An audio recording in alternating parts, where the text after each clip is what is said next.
Bonjour à tous et bienvenue sur notre chaîne YouTube L'écouter sa parole. Nous aimerions aujourd'hui vous présenter un autre ouvrage de Richard Wurmbrand, Réponse à la Bible de Moscou. Nous avons ouvert une playlist consacrée entièrement à ce pasteur d'origine roumaine. Vous pouvez prendre connaissance de la table des matières de cet ouvrage dans les commentaires de cette vidéo. Nous vous lisons la 4e de couverture de cet ouvrage que vous pourrez télécharger sur notre site internet médiathèque-chrétienne.fr.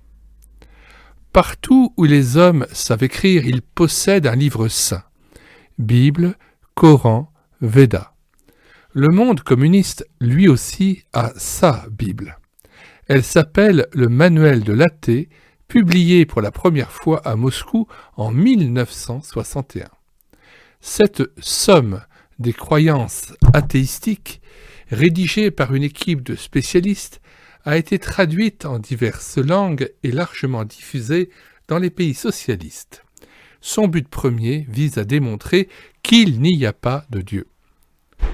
Rescapé des geôles communistes après 14 ans de détention, Richard Wurmbrand répond aux 700 pages de cette thèse.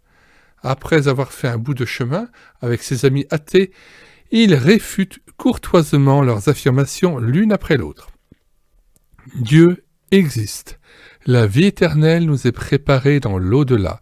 Les événements rapportés dans la Bible concourent à son avènement, en particulier la mission de Jésus. Quoi que les athées disent de lui, contre lui, Dieu les aime et les appelle à découvrir son amour, à s'ouvrir au bonheur sans mélange qu'il promet et qu'il donne.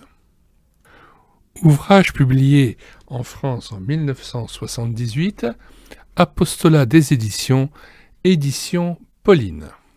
Vous pouvez aussi télécharger deux autres ouvrages de M. Wurmbrand, Sermon au cachot, que nous avons numérisé et mis à disposition sur médiathèque-chrétienne.fr, ainsi que l'Église du silence, torturée pour le Christ.